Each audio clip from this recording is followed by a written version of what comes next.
सच्चिदानंद धाम धनी की जय। दुख रे प्यारो मेरे प्राण को, सो मैं छोड़ो क्यों कर जाए। जो मैं लियो है बुलाए, जो मैं लियो है बुलाए। प्रणाम सुंदर साथ जी, प्रणाम। उपस्थित धर्म प्राण शिरोमणि सुंदर साथ जी, हम लोग श्रवण कर रहे हैं महामती प्राण जी की चौपाइयों द्वारा आत्मा उद्धार की बातें और मोक्ष की बातें, आत्मानंद परमानंद की बातें सुन करके जीवन को सफल बना रहे हैं, जीवन को धन्य बना रहे हैं। आइए और एक प्रकरण महामती प्राण जी कीर्तन ग्रंथ में रखते हैं, प्रकरण नंबर 16 और प्रकरण नंबर 17। और 16 नंबर प्रकरण में 12 चौपाई है और 17 नंबर प्रकरण में 34 चौपाई है। तो दोनों प्रकरण का भाव और सार एक शब्द में है, ये दुख रे प्यारो मेरे प्राण को। दुख शब्द में दोनों प्रकरण आधारित है। महामती प्राण जी के हृदय में उन्होंने संपूर्ण वेद शास्त्र उपनिषद और संत वाणी, भक्तों की वाणी सभी उन्होंने देखा, पढ़ा, सुना और लोगों के पास जन जन पे पास गए और सबकी अपनी अपनी दुख, अपनी अपनी कष्ट, उनके विचारों को उन्होंने सुना और स्वयं भी उन्होंने महसूस किया कि वास्तव में परमात्मा के पास पहुंचने के लिए या परमात्मा ने जो संसार बनाया है इसका क्या रहस्य है। और आज संसार में मनुष्य जीवन कोई शारीरिक दुख से गुजर रहा है, कोई मानसिक दुख से गुजर रहा है, कोई बौद्धिक दुखी है। देखा जाए तो संपूर्ण मानव जो त्राही त्राही है और सब जो है ऐसी व्यवस्था कर रहे हैं कि हमें कहीं से भी दुख नाम का चीज़ जो है हमारे ऊपर न आए और हम दुख से हरदम वंचित रहें। ऐसी व्यवस्था आज भी हम देखते हैं और महामती प्राण जी के ज़माने में भी और उससे भी पहले से सृष्टि के अंदर दुख से हर कोई डरते आ रहे हैं और आज हम भी डर रहे हैं। दुख ऐसा चीज, ऐसा भयानक शब्द हुआ कि सब इसकी व्यवस्था के लिए, दुख न हो इसकी व्यवस्था के लिए सब अस्त व्यस्त हैं। महामती प्राण जी ने देखा कि कहीं कहीं संतों ने और परमात्मा के भक्तों ने परमात्मा से हाथ जोड़ करके ये भी प्रार्थना की है कि हे परमात्मा, आप मुझे बख्शिश देना चाहते हो, आप मुझे आशीर्वाद देना चाहते हो तो आप हमें दुख दो। और पूछने पर उन भक्तों ने कहा कि क्यों दुख मांग रहे हो, सब तो सुख मांगते हैं संसार में। तो उन भक्तों की जवाब रहा कि जब हमें संसार में दुख होता है ना, तो दुख के कारण हम आपकी प्रार्थना करते हैं और आपसे नज़दीक हो जाते हैं प्रार्थना के माध्यम से, भजन के माध्यम से और जप चिंतन के माध्यम से आपके साथ नज़दीक हो जाते हैं। इसलिए आप दुख दीजिए, हम दुख चाहते हैं। ऐसे भाषा बोलने वाले, ऐसा भाव प्रकट करने वाले भक्त भी संसार में हुए। और आज का देश काल परिस्थिति, जैसे कि ये 2020 महामारी फैल रहा है और जगह जगह लोग त्राही त्राही है, लॉकडाउन में है, सब घर के अंदर बैठे हुए हैं और सब अपने अपने प्रतिक्रिया दिखा रहे हैं, अपना अपना भाव दिखा रहे हैं कि कितने दिन हम ऐसे बैठे रहें। कोई सरकार को दोष दे रहे हैं और कोई समझदार लोग यही हमारा एक सुरक्षित रहने का जगह यही है करके घर में। और अब थोड़ा थोड़ा पहले से भजन भक्ति करने वाले रामायण खोल के रामायण पाठ कर रहे हैं, श्रीमद् भागवत पाठ कर रहे हैं, श्री कृष्ण प्रेमी धर्मावलंबी जितने भी देश विदेश में हैं सब तारतम सागर पाठ कर रहे हैं, कोई ऑनलाइन सत्संग कर रहे हैं और कोई बीतक पारायण पाठ कर रहे हैं, विरह का प्रकरण तो रोज लोग गा रहे हैं और मेहर सागर 108 मेहर सागर घर के सदस्य बल बैठ करके। तो ये सभी प्रार्थना के पीछे क्या भाव है कि सही में या तो अभी दुख आया इसलिए चल रहा है, तो यह नक्शा ऐसा निकल रहा है कि ये दुख मांगने वाली बात नहीं है, दुख से बचने के लिए ही कर रहे हैं, ये सब हमारी दुख है। तो ये शारीरिक दुख, मानसिक दुख। अब परमात्मा के पास जिन भक्तों ने रो रो करके दुख मांगा वो कौन सा दुख है? प्यारे सुंदर साथ जी भक्तजन महानुभाव, यही परिवेश में मामती प्राणनाथ जी ने भी देखा कि वास्तव में ये दुख का रहस्य क्या है। फिर तो पूरा विश्व संसार जो बना हुआ है, ये जितना भी हम इससे बचने की कोशिश करें, देखो कोयला जो है ना, कोयला जो आप जानते हैं ना, उसको बिना जलाए ऐसे हाथ में रखोगे तो हाथ काला कर देता है। और कोयला का काम जलाना ही है, उसको कोयला जलाने के वास्ते हम रखते हैं, तो जला करके हाथ में रखो तो हाथ पूरा जला देता है, बिना जलाए रखो तो हाथ काला कर देता है। ये संसार दुख से ही बना हुआ है और यहाँ हर मटेरियल जो है ये सब दुख का ही प्रोडक्ट है। इसीलिए संसार, दुखदायी संसार का बैकग्राउंड क्या है? जबकि परमात्मा सच्चिदानंद है, परमात्मा आनंद स्वरूप है, तो फिर ये दुख, आनंद का उल्टा जो है ये दुख, ये कहाँ से आया? ये इसका जन्म कैसे हुआ? ये दुख शब्द आया कहाँ से? तो परब्रह्म परमात्मा ने अपनी आनंद का परिचय देने के लिए ये जो संसार अक्षर के माध्यम से जो क्षणिक संसार, एक दुख की लीला, सुख की लीला बहुत देखे, ये दुख भी एक लीला के रूप में उन्होंने प्रस्तुत किया। लेकिन ये संसार परमात्मा ने दुख की लीला अनुभव करा करके सुख का मात्रा परसेंटेज बढ़ाने के लिए ये दुख का संसार बनाए हैं। ये लॉजिक, इसका गुह्य रहस्य न समझ पाने के कारण अब धरती में दुख तो ऐसा चीज हो गया कि ये तो भयानक रूप ले लिया इसने और ये सबको खा रहा है। और जिन्होंने इस दुख का रहस्य समझा उन्होंने दुख तो मांगा परमात्मा से, ताकि हम दुख के माध्यम से परमात्मा के पास नजदीक हो जाएं और दुख को साध करके हमें मोक्ष मिल जाए। ऐसा भी साधकों ने इसी संसार से अर्थ लगाए हैं।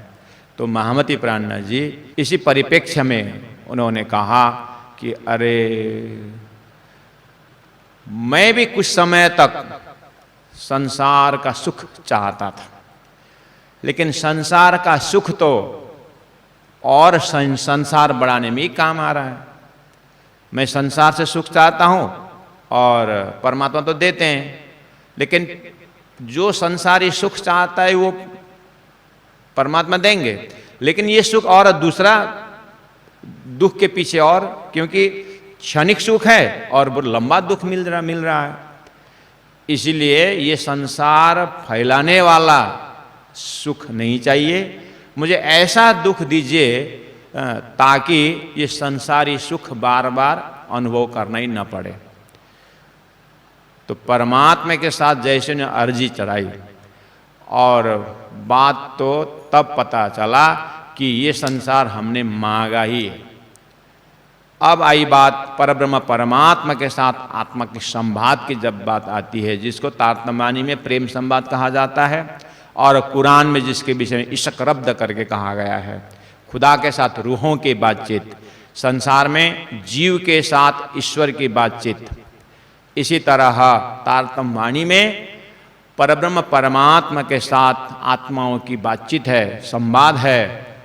वहाँ पर ऐसा एहसास हुआ कि ये संसार उन आत्माओं को, जो आत्मा ब्रह्म के धाम में, ब्रह्म के लीला में तल्लीन थे, आनंदमय जो देश, उस परम धाम दिव्य, उस दिव्य भूमि में ये जो ब्रह्म आत्माएं बिल्कुल आनंद के साथ। लेकिन हुआ क्या, परमात्मा जानते हैं कि जितना आनंद में ये बैठे हुए हैं, लेकिन आनंद का कीमत न जानने पर फिर तो कोई जितना आनंद परमात्मा पिला रहे हैं उसका कंपैरेटिव स्टडी न होने से, उसके ऊपर शहूर न होने से उसका कीमत नहीं जान रहे हैं। तो परमात्मा जानते हैं इस चीज को, इसीलिए उन आत्माओं को जो आनंद नहीं है, ऐसा उसका उल्टा तो क्या होगा, दुखी होगा। तो एक दुखमय संसार रचने का या बनाने का या अनुभव कराने का परमात्मा के हृदय में आया इस चीज को। इसी को महामती प्राणनाथ जी ने कहा, एक पातशाही अरस की दूजा वाहिद इश्क का ये देखलाओं ने रूहों को पहले दिल में लिया हक। तो परमात्मा ने अपने हृदय में साक्षात दुख भी नहीं, ऐसा दुख का एक झटका, दुख जैसा, उतने में काफी हो गया। तो यहाँ पर प्राणनाथ जी ने उस चीज को महाकारण से उठा करके ले आए। कहा, सो मैं छोड़ो क्यों कर जाए, दुख तो दुख रे प्यारो मेरे प्राण को। अब यहाँ हमारे लेवल से, हमारे समझ के अनुसार उन्होंने बिल्कुल व्यवहारिक भाषा में कहा कि मुझे तो दुख बहुत प्यारा लगता है। कितना प्यारा, बोले कि मेरे प्राण से भी प्यारा लगता है। और जो चीज़ प्राण से प्यारा लगता है और उसको मैं छोड़ूं कैसे, मेरे से छुड़ा नहीं जाता है। जो मैं लियो है बुलाए, जो मैंने ये दुख बुला बुला करके मैंने मांगा हुआ दुख है, मैं कैसे छोड़ सकता हूँ। अब प्राणनाथ जी इस तरह से प्रस्तुत हो गए, आम जनता समाज में, उन भक्तों के बीच में, उन दुखियों के बीच में प्राणनाथ जी इस तरह से प्रवेश हो गए। तो अब ये सुनने वाले आश्चर्य हो गए कि हे महात्मा जी, आप कैसे बात कर रहे हो, दुख कैसे प्राण से प्यारा हो सकता है। और आप सब दुख के लिए परमात्मा से प्रार्थना कर रहे हैं कि दुख हट जाए और सुख प्राप्त करें, और आप तो परमात्मा से दुख के लिए प्रार्थना कर रहे हो। तब प्राणनाथ जी की बात रखने में मजा आया। देखो ये संसार जो है ना, ये बनाया ही दुख। जैसे मिट्टी के बर्तन जो बनाता है, तो बर्तन को कहीं भी कोना कहीं भी आप देखो, मिट्टी मिट्टी रहता है। आकार भले अलग होता है लेकिन उसका जो तत्व जो है वो मिट्टी ही है। ऐसे ही ये संसार जो है बनाया ही दुख का है। इसलिए यहाँ सुख करके ढूंढो मत, सुख का ये देश नहीं है। सुख तो आनंद तो परमात्मा का रूप है, परमात्मा के धाम में है, परमात्मा की लीला में है, परमात्मा के नाम में है। उसको छोड़ के बाकी जो है ये सब दुखदायी है। इसलिए आप उपाय क्या, उपाय ये काम करो, उपाय ऐसे ही सोचो आप कि परमात्मा से प्रार्थना करो कि हे परमात्मा, मुझे दुख तो आपने जीवा दिया, दुख है ना, बहुत आनंद आता है मुझे दुख में। बोलना शुरू करो, राजी महाराज परमात्मा बोलेंगे अच्छा, तो अब इसको दुख भी तो इसको आनंद लगता है, तो अब इसको अब क्या सिखाएं, अब इसको, ये तो पागल है ही। अब परमात्मा उठाएंगे, अब परमात्मा आपको सुख देंगे। हाँ, ऐसा एकदम सिंपल भाषा में महामती प्राणनाथ जी बात आगे बढ़ाते हैं। अब उसके बाद उनके हृदय से थोड़ा ज्ञानवर्धक बातें अब निकल रही है दुख के शब्द से, कि ये जो मनुष्य शरीर मिला हुआ है ना, सब ने वाला मनुष्य शरीर भक्ति करने के लिए, मनुष्य शरीर ज्ञान के लिए, मनुष्य शरीर आत्मा के प्रकाश, आत्मा तक प्रकाश पहुंचाने के लिए, मनुष्य शरीर मोक्ष के लिए, ऐसे ऐसे बड़ी बड़ी बातें की है। प्राणनाथ जी बोलते हैं ये मनुष्य शरीर होगा आप लोगों के हिसाब से अपने बड़े बड़े शब्दों में होगा, साहित्यिक शब्द प्रवेश करते होंगे, लेकिन प्राणनाथ जी बोलते हैं ये मनुष्य से जो अवसर मिला है ना, ये दुख प्राप्त करने के लिए अवसर मिला हुआ है। और कहा चाहिए है तो जब तुमको ये मनुष्य जो अवसर मिला हुआ है ये दुख को अनुभव करने के लिए ये मिला हुआ, अब इससे तुमको चाहिए ही क्या? क्योंकि एक तरफ परमात्मा की आरती करते हो, एक तरफ परमात्मा को जानने के लिए बड़े बड़े किताबें पढ़ते हो, साधनाएं करते हो। बोले थे क्यों तुम इतना भैरव जाप खा रहे हो, इतने पंचाग्नि तप रहे हो? पूछने पर बोलते क्यों कर रहे हो? परमात्मा से मिलने से कर रहे हैं, परमात्मा के लिए कर रहे हैं। अच्छा, तो एक तरफ ऐसी बातें सुन करके तपस्या करने के तत्पर हो जाते हो और दुख से डरते हो। दुख बिना चरण कमल को सकी कबू न मिलिया कोई, परमात्मा का चरण जिन्होंने प्राप्त किया है उन्होंने दुख ही उठाया है। ऐसा सुन करके अब हम भी दुख उठाने के लिए, अच्छा दुख से ही परमात्मा मिलते हैं क्या करके अब शरीर को तपाना शुरू किए, अब इसको सड़ाना शुरू किए, अब लगे वो भी। तो प्राणनाथ जी कहते हैं हाँ, जिन सुख, तो प्राणनाथ जी ने कहा कि अब सब तैयार हो गए दुख उठाने के लिए, कि दुख के बिना तो परमात्मा प्राप्त होते ही नहीं। इसका मतलब सुख को छोड़ना पड़ेगा, दुख को अपनाना पड़ेगा, यही बात है। हाँ ठीक है। अब सुख के पीछे तो लोग इतने दुश्मन हो गए, सुख देखते ही अब सुख की बात आई तो लोग झगड़ने लगे और दुख की बात आई तो खुशी, इसलिए दुख उठाने के लिए तैयार होगा। क्यों? क्योंकि परमात्मा प्राप्त करने के लिए निकले है ना। तो प्राणनाथ जी कहते हैं ठहरो ठहरो ठहरो, 2 मिनट ठहरो, पहले मेरी बात पूरी तरह सुनो। मैंने दुख को स्वीकार किया हूं परमात्मा प्राप्त करने के लिए, लेकिन मैंने सभी दुख को नहीं स्वीकार किया हूं। सामने वाले जो साधक हैं वो फटाक से क्या बोल रहे हैं, अभी क्या बोलते हो, कभी क्या बोलते हो। पहले मेरी बात पूरी तरह सुनो। मैं दुख वही दुख स्वीकार करता हूं जिना दुख मेरा पीऊ मिले, मैं सो दुख लेऊं बुलाए। जिस दुख से मुझे परमात्मा मिलते हैं ना, वही दुख अपनाता हूं, वही दुख को स्वीकार करता हूं। और इसका मतलब मैं सुख का दुश्मन जरूर हूं, लेकिन मैं वही सुख का दुश्मन हूं, वही सुख मुझे नहीं चाहिए। जिना सुख पीऊजी ना मिले, सो सुख देऊं रे जलाए। मैं वही सुख जला देता हूं, मुझे नहीं चाहिए जो सुख से परमात्मा नहीं मिलते हैं। और मैं सभी दुख स्वीकार नहीं करता हूं, मैं वही दुख स्वीकार करता हूं जिस दुख से मुझे मेरे धनी मिलते हैं। बस इतना ही है। प्राणनाथ जी ने इतनी चौपाई में, इतने 2 चौपाई में पूरा डिक्लेयर कर दिया कि वास्तव में परमात्मा प्राप्त करने की जो दुख है वो क्या है। आपको सिंपल सी बात मैं बताऊं, देखिए परमात्मा प्राप्त करने के लिए पहला नंबर तो सत असत विवेक, शंकराचार्य जी भी कहते हैं, और वैराग्य चाहिए है, और सटक संपत्ति में दुख सुख ये सब सहन करने की बात आई है। श्रद्धा चाहिए है, विश्वास चाहिए, और मुमुक्षु मोक्ष की कामना चाहिए, चित्त की एकाग्रता चाहिए। ये सब परमात्मा प्राप्त करने के लिए साधन है। ये साधक को थ्रू इसी से जाना गुजरना होता है। तो आप विचार करिए, इसके लिए गुरु के पास जाना पड़ता है कि नहीं पड़ता है? गुरु के पास बैठ के तो परमात्मा के विषय में ज्ञान होगा। तो प्राणनाथ जी का कहना है कि परमात्मा प्राप्त करने के लिए परमात्मा के धाम के विषय में जानकारी होनी चाहिए, परमात्मा के नाम के विषय में जानकारी होनी चाहिए, परमात्मा की लीला के विषय में जानकारी होनी चाहिए। तो परमात्मा के विषय में जानने के लिए जब आप आगे बढ़ते तो गुरु के पास तो पहुंच नहीं होगा।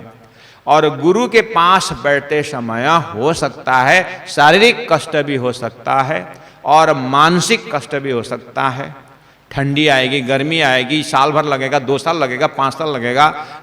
लोग 12-12 साल तक तीर्थ में गुरु के पास रहकर ज्ञान शिक्षा लेते हैं, तपस्या करते हैं। तो वो दुख जो है गुरु के पास बैठ करके शास्त्र अध्ययन और चिंतन मनन करने के लिए अगर शरीर को कोई भी कष्ट हो सकता है गुरु उपवास रख देंगे, हो सकता है गुरु कहीं परीक्षा के लिए भिक्षाटन के लिए भेज देंगे। उस समय हो सकता है दुनिया भर की गाली मिलेगी, कुछ भी हो सकता है। बस ये जो है गुरु आज्ञा पालन के लिए कोई भी कष्ट है वो मुझे स्वागत है। प्रैक्टिकल विषय में गुरु जी मंगलदास जी कहा करते थे, अगर तुमको जीवन में कुछ करने का है ना और तारतम बानी सीखना साधना साथ चाहते हो ना, तो पद्मावतीपुरी जाओ। पद्मावतीपुरी की भूमि ऐसा है कि महामती प्राणनाथ जी ने तपस्या किया हुआ भूमि है, और वो तपोभूमि में तुम वहां जाकर के अध्ययन करो। अन्यत्र जगह भी थे ना, गुरु जी क्यों उस जगह के लिए बोल रहे हैं? वहां सूर्यपुरे घायली लेवा है, ऐसी व्यवस्था है वहां पर। सूर्यपुरे घायल लेवा है। ये गुरु जी के जमाने की बात कर रहा हूं। तो कहने का मतलब तपस्या करना पड़ेगा। तारतम वाणी सीखने की तपस्या। तपस्या करने के लिए तो कष्ट उठाने के तो संसार में कितना बड़ा है, लेकिन तारतम वाणी का ज्ञान लेना चाहते हो, तारतम वाणी को साध करके राज्य के पास पहुंचना चाहते हो, तो गुरु ने लक्षण बता दिया। तो कहने का मतलब है इस तरह से, नहीं तो दुख तो क्या है। मैं तो हर इस चौपाई में जैसे पहुंचता हूं, आप लोग तो फैमिली भी हो चुके हैं, सिंपल बात कहता हूं मैं। दुख उठाना समझ गए तो इतनी ये रायगढ़ जैसे गर्मी में मई, और ये अभी जो गर्मी चल रही है अप्रैल मई में, धूप में बैठो 12 से 3 दिन में बाहर रोड में जा करके बैठ जाओ, और कोई पूछेगा गांव वाले आकर, भाई क्यों बैठे भैया महात्मा जी, क्यों बैठे? नहीं, हमारी एक चौपाई आती है, जितना दुख उठाओ उतना परमात्मा प्राप्त होते हैं, इसलिए धूप में बैठे हैं, दुख उठा रहे हैं, शरीर को तपा रहे हैं। और वहाँ पर किसी का ईंटा पड़ा है, उसको उठा के पहुँचा दो दूसरे जगह, पूछेगा क्यों उठा रहे हो भाई, ये बेकार में नहीं है, दुख उठाने से भगवान मिलता है। ऐसी तरह से ये वाला दुख की बात प्राणनाथ जी नहीं कर रहे हैं।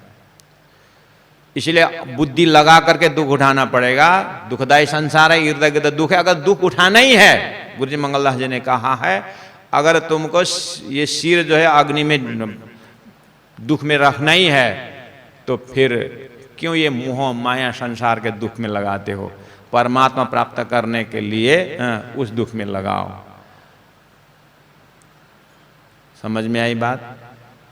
तो वो चीज जो है ध्यान में रखना पड़ेगा। तो जिन दुख मेरा पीऊ मिले, मैं सो दुख लेऊं बुलाए, उसी को मैं बुला रहा हूं। और संसार के अन्य दुखों, संसार फैलाने वाला, संसार में क्षणिक सुख के लिए जो लोग दुख उठा रहे हैं, वो दुख मुझे नहीं चाहिए।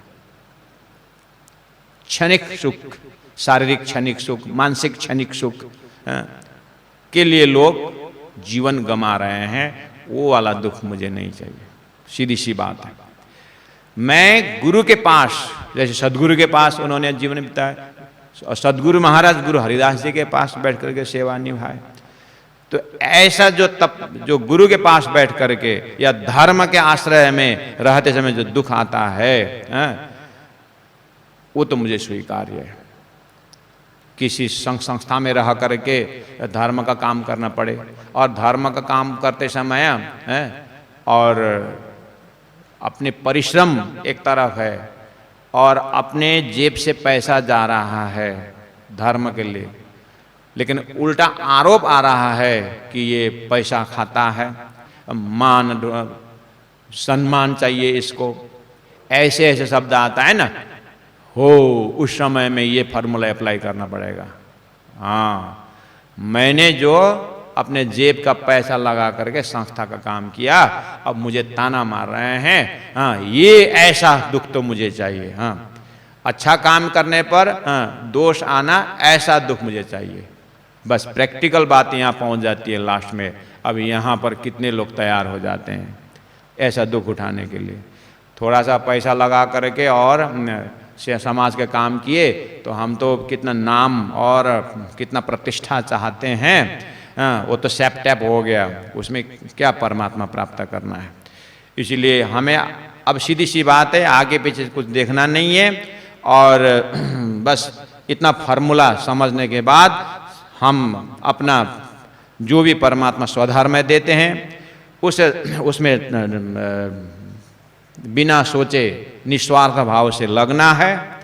उसमें जो उस समय में स्वधर्म में जो दुख आता है उसको स्वीकार करना है और आगे बढ़ना है। यही इसका निचोड़ सार यही रहता है। अब ऐसे करते करते जब बात आगे बढ़ती है तो उससे अपना चित्त शुद्धि होता जाएगा, अपने अंदर में एक प्रकार का प्रकाश आता रहेगा। अब जाते जाते सखिरी आत्मरोग बुरो लगो या को दारू न मिले तबीब। अप्राण जी महाप्रभु या को दारू न मिले तबीब। अप्राण जी उस दुख को आत्मा के रोग हटाने की तरफ अब जाते हैं कि ये वास्तव में शारीरिक रोग है, मानसिक रोग है, बौद्धिक रोग है और एक आत्मा रोग है। आत्मा का रोग क्या है? तो प्राण जी ने कहा आत्म रोग कासों कहिए। किसको आत्मा रोग कहा जाता है? जिना पीठ दई परातम, जो अपने परातम को पीठ दिया और संसार तरफ उन्मुख रहा, वास्तव में वही आत्मा रोग है। तो ये रोग क्यों न मिटे जोलो देखे न मुख ब्रह्म। जब तक परमात्मा आमने सामने नहीं होते, परमात्मा साक्षात्कार नहीं होते हैं, तब तक ये आत्मा रोग मिटने वाला नहीं है। तो ये रोग कैसे मिटेगा? ये रोग मिटने के लिए तबीब अर्थात जो है वैद्य यानी गुरु के पास जाना होगा। बात वहीं पहुंची फिर। सो हबीब क्यों पाइए कई कर कर थके उपाय। संसार में वो परमात्मा प्राप्त करने के लिए बहुतों ने कष्ट उठाया है, तो अब कैसे प्राप्त करना है? तो बोले शास्त्र देखे सब शब्द। प्राण जी ने कहा मैंने सभी शास्त्रों के शब्दों को देखा, लास्ट में सभी ने यही बताया है तीन दुख दिया बताए। सब ने कहा दुख से ही परमात्मा मिलते हैं। तो दोनों प्रकरण में महामति प्राण जी शुरू करते हैं शारीरिक दुख से और आगे बढ़ते हैं मानसिक दुख, बौद्धिक दुख, बोलते बोलते जाते हैं। लास्ट में जाकर के इसका एंडिंग ऐसा होता है कि परमात्मा प्राप्त करने के लिए विरह का दुख की बात समझाया। विरह का दुख। अब विरह होने के लिए परमात्मा से, परमात्मा के साथ विरह अनुभूति होनी पड़ेगी। अब विरह होने के लिए क्या करना पड़ेगा? वियोग होना पड़ेगा। वियोग होने से पहले संयोग होना पड़ेगा। संयोग होने के लिए ज्ञान चाहिए और ज्ञान के लिए गुरु के पास जाना होगा। बात घूम घाम के फिर गुरु के पास पहुंच गया। गुरु से ज्ञान लो परमात्मा के विषय में। अब धीरे धीरे वो ज्ञान जो है परमात्मा का परिचय देते जाएगा और जैसे जैसे ज्ञान उदय होता जाएगा परमात्मा साक्षात्कार होना और उसके बाद परमात्मा के धाम से, परमात्मा के स्वरूप से, परमात्मा की लीला से मैं इतना दूर चला गया, भूलन के कारण मैं इतना दूर परमात्मा को भूल के। अब जैसे ये अब इस यहाँ से ये प्राइवेसी है, यहाँ से उधर आत्मा का कोई इसको व्याख्या करे ऐसा कोई शब्द नहीं है उसके आगे। अब ये जो ज्ञान द्वारा दिखाया है और संकेत कर दिया है, अब ये जो अंदर में जो एक परमात्मा का विरह का जो तड़पन होता है इसका कोई मेजरिंग रॉड नहीं है। वो कोई भक्तों ने प्रयास करके रख दिया है। महामति प्राण जी ने बहुत कोशिश की है। अब प्राण जी के जितने भी अंदर वाणी में जो विरह का प्रकरण आता है, जो एक तड़पन का विरह आता है, वो परमात्मा ने उनके हृदय से निकाल के रख दिया है। और उसको देख करके हम शब्दार्थ तो ले सकते हैं, भावार्थ तो ले सकते हैं, लेकिन अंदर की जो पीड़ा है वो तो जिसको हुआ है वही समझ सकता है। मैं उदाहरण दिया करता हूँ। आज हमारा गुरुस्थान मंगलधाम, मंगलधाम शब्द मंगल, गुरु जी 108 मंगलदास जी के नाम पर मंगलधाम बना हुआ है। इतना सुंदर है, पूरा 100 फीट लंबा, 50 फीट चौड़ा, 56 फीट हाइट में, इतना पहाड़ के बीच में। लोग जाते हैं घूमने को और रास्ता में बोलते हैं मानना चाहिए मंगलधाम, कितना मानना चाहिए, क्या मानना चाहिए? बोले इतना बृहत है हिल एरिया में, विथआउट पिलर, इतना बड़ा हल और सुंदर, ये मानना चाहिए। तो मानना क्या चाहिए, इनके भाषा समझ में आ गया कि इतना सुंदर बनाया है और विथआउट पिलर इतना बड़ा हॉल बनाया है, इसका मतलब मंगल धाम मानना चाहिए कि यहाँ पर इंजीनियरिंग को मानना चाहिए। बात वहाँ पहुँची, लेकिन मंगल नाम जुड़ गया है और गुरु जी मंगलदास जी के तपस्या के समय में उन्होंने जो राज्य से विरह किया, राज्य से उन्होंने जो आग्रह किया, राज्य से साथ जुड़ने के लिए उन्होंने कितने कष्ट उठाए और राज्य को प्राप्त करके राज्य को अंगनाओं को उन्होंने कितने प्यार और प्रेम और स्नेह दिए, और वो चीज़ ये मंगलधाम मानना चाहिए जो बोल रहे हैं। तो राज्य के गुरु जी मंगलदास जी का प्रेम स्वरूप हृदय और वो मंगल धाम जो आज मानना चाहिए करके लोग बोलते हैं, तो इसमें कितना गैप है हम अनुमान लगा सकते हैं।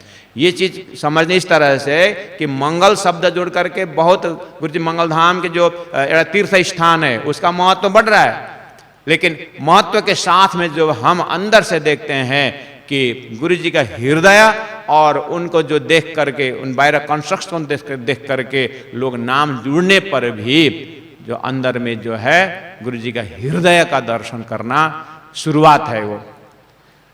तो शुरुआत से जब सदगुरु के हृदय पहुंचते हैं तो उन्होंने श्री राजी महाराज के साथ जो विरह अपने तड़पन जो है वो तो कोई स्पर्श कर ही नहीं सकता है, कोई वहां पहुंचना वो तो प्राइवेसी है।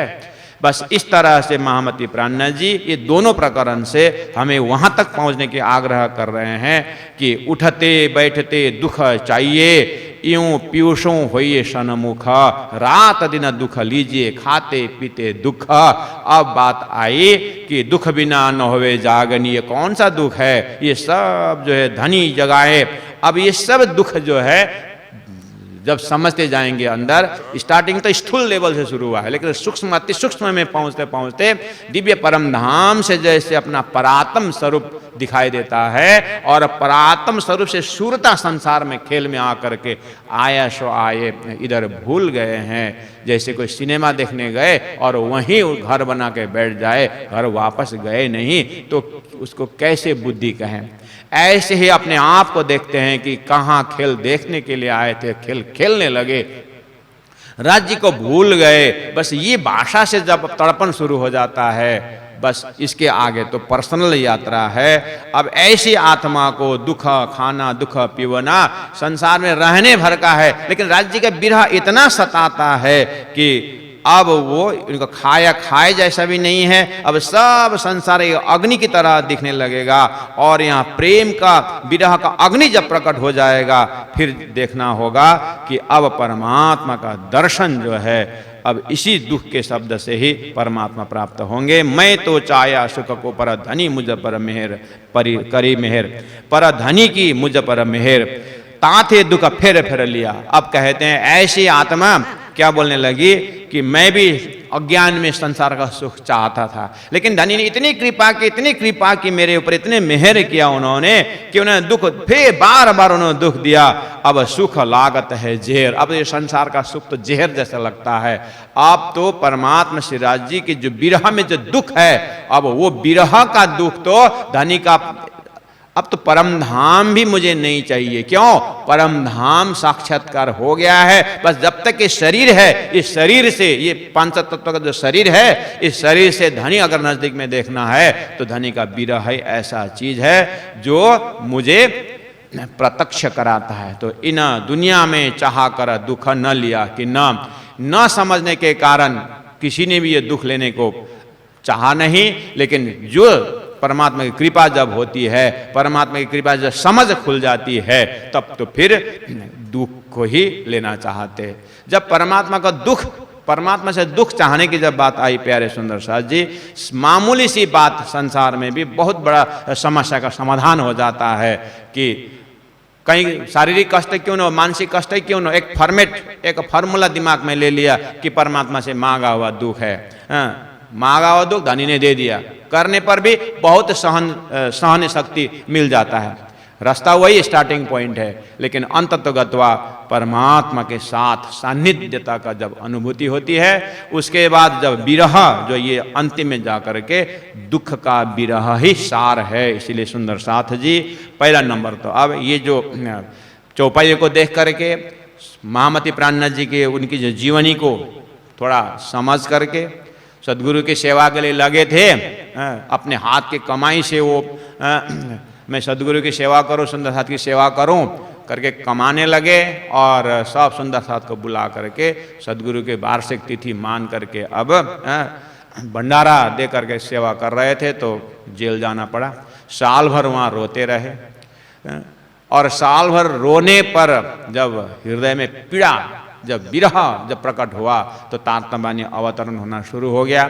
ऐसे बीतक की कितनी सारी घटनाएं हैं जहाँ जहाँ दुख होता है सदगुरु महाराज और राजी महाराज आकर के काम करवाते हैं। ये इंद्रावती आत्मा के अंदर दुख के माध्यम से कितनी सारी अनुभूति है तो उनका निचोड़ उन्होंने यहाँ पर 2 प्रकरण में रखा। और बीतक साहब से प्राणनाथ जी के साथ साथ जब चलने लगेंगे तो थोड़ा कुछ अनुभव होता है। उसके बाद उसको जब जीवन में घटा करके जब अपना कार्य करने के लिए निकलते हैं, परमात्मा को काम करने के लिए, उनकी सेवा के लिए, गुरु सेवा के लिए, परमात्मा की सेवा के लिए, तारतम्य के प्रचार प्रसार के लिए और राजी महाराज से इन आत्माओं को जुड़ाने के लिए जब आगे निकलते हैं जागृत आत्मा तो पर्सनल फिर अनुभव शुरू हो जाता है कि उस समय में तटस्थ रह करके परमात्मा को काम करने के लिए जब राज्य हिम्मत देते हैं तो बहुत पीछे जा करके कुछ थोड़ा बहुत विरह का दुख का अनुभव देते हैं। इसीलिए मुख से बोलना तो बहुत कुछ बोल सकते हैं लेकिन वो बोलना कुछ नहीं होता है। जब समय आने पर राज्य महाराज यही प्रार्थना करें कि आप जिस ढंग से चौपाई में इंद्रावती के मुखारबिंद से जो ज्ञान दे रहे हैं धनी, इसको समझने के लिए जीवन में एक बार अनुभवी करा दीजिए और उस समय में अंदर से आप अनुभूति होने के लिए ये शरीर भी तटस्थ रख दीजिए और कुछ एक झटका विरह का अनुभव करा करके ही इस जीवन से उठाइए और यह जीवन को धन्य बना दीजिए। इस तरह से हम प्रार्थना ही कर सकते हैं, राज्य के चरण में जा सकते हैं। अब अनुभव तो राज्य महाराज कब देंगे, कितने को दिए हैं, कितने को दे रहे हैं, अपने अपने अंकुर और भाग्य के साथ उठा रहे हैं। बोलो श्री प्राणनाथ प्यारे की जय, सदगुरु महाराज की जय। महामत कहे इन दुख को मोल न कियो जाए, लाख बेर सिर दीजिए तो भी सरबर नावेताए, तो भी सरबर नावेताए, तो भी सरबर नावेताए। बोलो श्री प्राणनाथ प्यारे की जय, सदगुरु महाराज की जय, तीनों पुरी धाम की जय, गुरु जी 108 मंगलदास महाराज की जय। प्रणाम।